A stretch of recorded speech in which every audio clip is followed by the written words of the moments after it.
এরপর আমি শেষ কথা আবার মনে করে দিই, কিয়ামত কাছায় গেছে। নবীজি বলেছেন বুইসতু আনা ওয়াস-সাআ কাহাতাইন। নবীজি বলেছেন আমি এবং কিয়ামত এই দুটো আঙ্গুলের মতো। এর মানে এই দুই আঙ্গুলের মাঝখানে কোনো দূরত্ব নাই, মাঝখানে যেমন কোনো দূরত্ব নাই, আমি আর কিয়ামতের মাঝখানে দূরত্ব এমন কম। কথা বুঝতেছেন? কিয়ামত সন্নিকটে চলে আসছে, কিয়ামত কাছে চলে আসছে। কিয়ামতের অনেকগুলো আলামত হাদিসের মাঝে আসছে। একটা আলামত মনে পড়লো হাদিসের মধ্যে, যেমন সহিহ মুসলিমের রিওয়ায়াতের কিতাবুল ঈমানের ১ম নম্বর হাদিস, যেটাকে হাদিস জিবরিল বলা হয়। জিবরিল আলাইহিস সালাম নবীকে 4টা প্রশ্ন করেছিলেন। 4 নম্বর যে প্রশ্নটা ছিল সেটা হচ্ছে, জিবরিল বললেন আখবিরনি আনিস সাআ, হে নবী বলেন কিয়ামত কবে হবে, কিয়ামত কবে হবে? তো নবীজি বললেন মাল মাসউলু আনহা বিআলাম মিনাস সাইল। জিবরাইল, জিবরাইল প্রশ্ন তুমি করছো, তোমার চেয়ে আমি প্রশ্নকারী বেশি জানি না। এর মানে কিয়ামত কবে হবে আমিও জানি না, তুমিও জানো না। বুঝতেছেন না মনে হয় কথা? কিয়ামত কবে হবে আমিও জানি না, জিবরাইল তুমিও জানো। কোরআনে আসছে ইয়াসআলুনাকা আনিস সাআতি আইয়ানা মুরসাহা। আল্লাহ বলেন নবী আপনাকে মানুষ জিজ্ঞেস করে কিয়ামত কবে হবে, কিয়ামত কবে হবে? আপনি বলে দেন কুল ইন্নামা ইলমুহা ইনদা রাব্বি। নবী আপনি বলে দেন কিয়ামত কবে হবে এটা কেবলমাত্র আমার রব আল্লাহ জানে। ঠান্ডা মাথায় বুঝেন। এর মানে আল্লাহ কোরআনে বললেন কিয়ামত কবে হবে একমাত্র আল্লাহ জানে। হাদিসেও আসছে নবী বললেন কিয়ামত কবে হবে একমাত্র কে জানে? কে জানে? কিন্তু আমাদের দেশের কিছু মুফাসসির নামের মুফাসসির তারা বিভিন্ন সময় বলে অত সালের অত তারিখে কিয়ামত হবে। যে ব্যক্তি তারিখ নির্দিষ্ট করে, বছর নির্দিষ্ট করে কিয়ামতের তারিখ বলে সে মুফাসসির নয়, নাম্বার 1 পণ্ড। আমার কথা বুঝতেছেন? আল্লাহ কোরআনে বলেছেন কিয়ামত কবে হবে আল্লাহ ছাড়া কেউ জানে না। নবীজি হাদিসে বলেছেন কিয়ামত কবে হবে আল্লাহ জানেন, আর কেউ জানে না, এমনকি জিবরাইলও জানে না। বোঝা গেল যে সমস্ত মোল্লা মৌলবী তারিখ নির্দিষ্ট করে, বছর নির্দিষ্ট করে বলে অমুক বছরে কিয়ামত হবে, ওটা মোল্লা নামের শয়তান। 2 নম্বর, এখন তো মুফাসসিরের অভাব নেই। বলিউডের নায়িকার নামও চলে আমাদের মুফাসসিরে কোরআনের জবানে। এই জমানায় চলে আসছে আমরা না, টাটকা অলির দেশে কত যে টাটকা বক্তা আমরা পাই। তো বলতেছিলাম কিয়ামতের আলামতের মাঝে যখন আল্লাহ নবী বললেন কিয়ামত কবে হবে আমিও জানি না, জিবরাইল তুমিও জানো না। আমিও জানি না, জিবরাইল তুমিও জানো না। এবার জিবরাইল বললেন ফাখবিরনি আন আমারাতিহা। আচ্ছা কিয়ামত কবে হবে আপনি জানেন, ঠিক আছে আমিও জানি না, কিন্তু নবী কিয়ামতের কিছু আলামত বলেন, কিয়ামতের কিছু আলামত বলেন। তো নবীজি এই হাদিসের 2টা আলামত বলেছে। আমি এই 2টা আলামত বলা মাকসাদ না, আমি অন্য একটা আলামত বলবো। এখানে নবীজি 2টা আলামত বলেছেন। একটা আলামত হলো নবী বললেন, শোনো এটা বলতে মনে চাইছে, বলবো এটা? নবীজি 2টা আলামত বলেছে। 1 নম্বর আলামত নবীজি বললেন শোনো কিয়ামতের আগে এমন হবে, কিয়ামতের আগে এমন হবে আনতালিদাল আমাতু রব্বাতাহা। বড় আজীব আলামত। নবীজি বললেন কিয়ামতের একটা আলামত হলো বাদীর গর্ভ থেকে তার মনিবের জন্ম হবে। বাদীর গর্ভ থেকে কার জন্ম হবে? আচ্ছা বুঝেন না, সহজ করে দেন। বাদীর গর্ভ থেকে মনিবের জন্ম, অনেকগুলো ব্যাখ্যা আছে, আমি সব ব্যাখ্যা বলবো না, আমি একটা ব্যাখ্যা বলবো। বাদীর গর্ভ থেকে কিয়ামতের আগে মনিবের জন্ম হবে। বান্দির ঘরে আবার মালিকের কেমনে জন্ম হবে বুঝো নাই? আম্মার গর্ভ থেকে এমন সন্তানের জন্ম হবে যে সন্তান বড় হয়ে মায়ের সাথে এমন আচরণ করবে মনে হবে সন্তান বুঝি মালিক আর তার আম্মা বুঝি তার বান্দি। এইবার বুঝছেন? বুঝেন নাই মনে হয়। আমার কথা কি বুঝতেছেন? নবীজি বললেন কিয়ামতের আগে বাদীর গর্ভ থেকে তার মালিকের জন্ম হবে। মানে কি? সন্তান আম্মার সাথে এমন আচরণ করবে, মায়ের সাথে এমন দুর্ব্যবহার করবে মনে হবে সন্তান বুঝি মালিক আর তার আম্মা আব্বা বুঝি তার গোলাম বান্দি। কিয়ামতের এই আলামত মানে অনেক দূরে, অনেক দূরে, অনেক দূরে। আমি এই প্রসঙ্গে বলা আমার মাকসাদ না, শুধু একটা থিওরি দেই। এখানে অনেকগুলো যুবকের চেহারা দেখা যায়, যুবকের চেহারা দেখা যায়, তাদের জন্য বলি। দেখো ছোটকালে আমরা যখন আব্বা আম্মার কাছে কোনো কিছু চাইতাম, চাওয়ার ক্ষেত্রে ভয় পেয়েছি, ডরাইতাম, না দিলে জোর করে আদায় করে ছাড়তাম। ঠিক না? ঠিক না? বুঝেন বুঝেন, আমাদের আবদার, আমাদের চাহিদা, মায়ের কাছে বলতাম নির্দ্বিধায়, বাবার কাছে বলতাম নির্দ্বিধায়, না দিলে শার্ট ধরে রাখতাম, বারবার আবদার করে করে নিজের কাজ উদ্ধার করে ছাড়তাম। ভালো করে বুঝেন, ভালো করে বুঝেন, যখন আপনি বড় হবেন আপনার আব্বা বৃদ্ধ হবে, আপনি বড় হবেন আপনার আম্মা বৃদ্ধ হবে।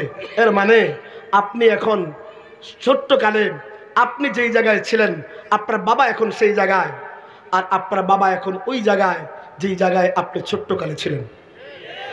বুঝতে পারতেছেন মনে হয়? ছোটকালে মায়ের কাছে বাবার কাছে কোনো কিছু চাইতে শরম পাইতাম না, নির্দ্বিধায় নিঃসংকোচে চাইতাম। যদি আপনি বড় হবার পরে, কামাই রোজগারের অধিকারী হবার পরে আপনার বৃদ্ধ মা বাবা আপনার কাছে তার প্রয়োজনীয় জিনিস চাইতে ভয় পায়, চাইলে না জানি ছেলে ধমক দেয়, না জানি বলে পকেটে পয়সা নাই, এরকম ভয় যদি আপনার আম্মা আব্বা পায় তো মনে রাখেন আপনি কিয়ামতের আলামত। আমি বলে বুঝাইতে পারি নাই। অনেক ছোট মানুষ অনেক ভারী দামি কথা বলছে, অনেক দামি কথা বলছে, আমি জানি এটা দামি কথা। কি বলছি? ছোটকালে যেমন আমি আম্মার কাছে আব্বার কাছে চাইতে লজ্জা শরম পাইতাম না, নির্দ্বিধায় নিঃসংকোচে চাইতাম, এটা আমার হক, দিতে হবে। বৃদ্ধ মা বাবা আপনার কাছে হক পায়। নবীজি এক সাহাবীর কোলার ধরে বলেছিলেন, আনতা ওয়া আবু আনতা ওয়া মালুকা লিআবিকা। কি অভিযোগ নিয়ে আসছো? শোনো, তুমি নিজে এবং তোমার সমস্ত মাল তোমার আব্বা।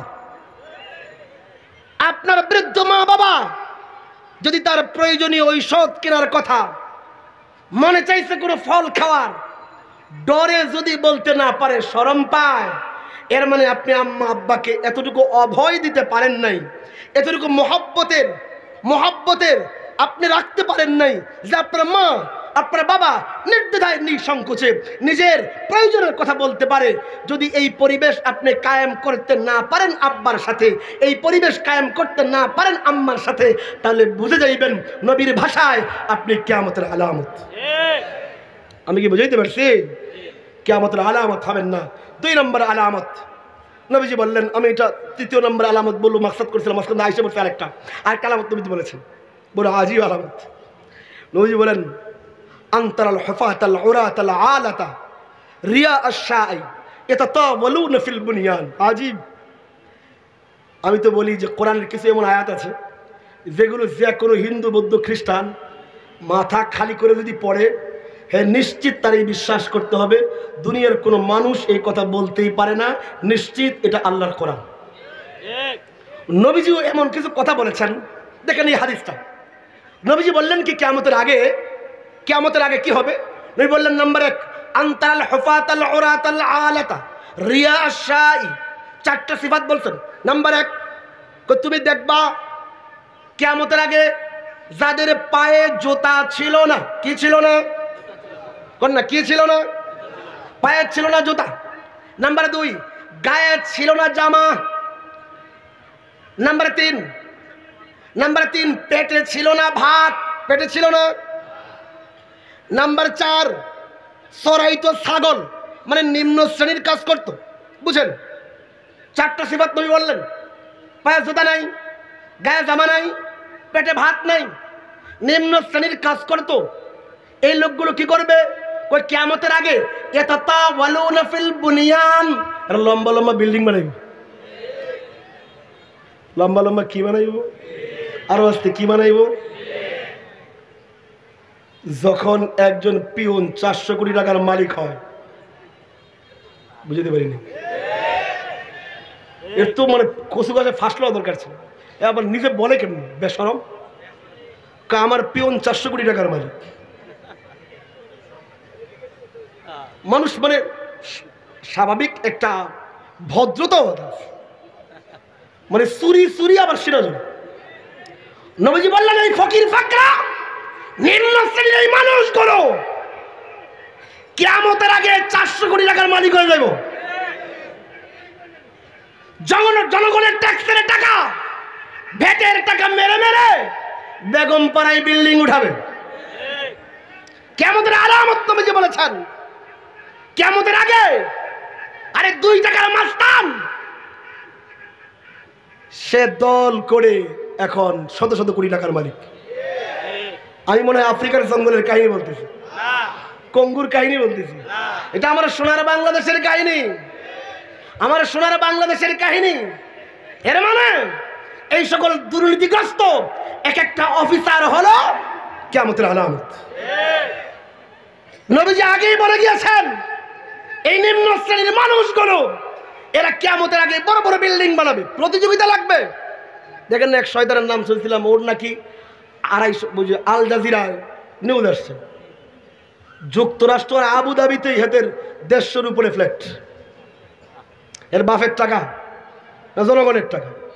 আমাদের দেশের মানুষকে আমি কোন শব্দে বোঝাবো? দেখেন এটা আমি খালি রাজনৈতিক দিকে চলে যাচ্ছে। আমাদের তো এখন আলহামদুলিল্লাহ একাধিক চেয়ারম্যান আছে। তো আমি মানলাম আমজাদ হোসেন আশরাফি এবং আমাদের হেদায়তুল্লাহ খান আজাদি ভাইকে এই গত নির্বাচনের পর আমি জিজ্ঞেস করছিলাম যে ভাই আপনারা আমাকে বলেন তো, সত্য কথা বলেন চেয়ারম্যান সাহেব, যে একজন চেয়ারম্যান তিনি চুরি সামারি ছাড়া সত্যিকার ভাতা যেটা একদম নিট ক্লিন, সে কয় টাকা ভাতা পায়? ভাই সত্য কথা হচ্ছে সর্বোচ্চ ভাতা 10,000 টাকা। কয় টাকা? যেটার মধ্যে কোনো 2 নম্বরই নেই। এর মানে একটা চেয়ারম্যান 5 বছরে তার ভাতা দিয়ে, মানে যেটা জায়েজ হালাল, হ্যাঁ সর্বমোট কামাবে 6 লাখ। কয় লাখ? এক কথা বলেন কয় লাখ? তো এই চোরাই যে নমিনেশন কিনছে 1.5 কোটি টাকা দিয়া, বুঝে কি পারি না? সে 1.5 কোটি টাকা দিয়া নিজের দলের পক্ষে নমিনেশন কেমনে কিনলো? মাথায় কি গিলু নাই আমাদের? বুঝাইতে পারি নাই, মনে হয় বুঝাইতে পারি নাই। এর মানে এই লোক নিশ্চিত চুরি করবে। 6 লাখ টাকা ভাতা সে কিভাবে 1.5 কোটি 2 কোটি টাকা খরচ করে চেয়ারম্যানের জন্য? এর মানে সে নিশ্চিত ডাকাতি করবে। ডাকাতি কার টাকা? কার টাকা? জনগণের টাকা। জনগণের টাকা আমরা বুঝি না, সরকারি টাকা। সরকার বাপের টাকা, জনগণের টাকা। আপনি কোন যে আমি ট্যাক্স দিই না, কে বলছে ট্যাক্স দেন না? এই দেশের ভিক্ষুক যারা হাত পাইতে আরেকজনের কাছ থেকে ভিক্ষা করে, সেও সরকারকে চান্দা দেয়, ভ্যাট দেয়। কেমনে? আপনি দেখেন 3 টাকা দিয়ে শ্যাম্পু কিনছেন, শ্যাম্পুর প্যাকেটের সাইডে দেখবেন লেখা শর্ত প্রযোজ্য। দেখেন নাই মনে হয়? আরে শ্যাম্পুর দাম 2.5 টাকা, 3 টাকা কেন? 50 পয়সা সরকারকে চাঁদা দিয়েছে। বুঝাইতে পারি নাই বলে। এর মানে একজন ভিক্ষুক সারাদিন ভিক্ষা করেছে, টাকা নিছে, সে সাবান কিনতে গেল, সরকারকে চাঁদা দিয়েছে। কাপড় কিনতে গিয়েছে, সরকারকে চাঁদা দিয়েছে। তেল কিনতে গিয়েছে, সরকারকে চাঁদা দিয়েছে। এর মানে এই দেশের সরকার, মন্ত্রী এমপি চলে জনগণের টাকায়, জনগণ সরকারের টাকায় চলে না। আমরা মনে করি জনগণ বুঝি সরকারের টাকায় চলে। না না, সরকার জনগণের টাকায় চলে। ভালো করে বুঝেন, শেষ কথা, আমার সময় শেষ হয়ে আসছে।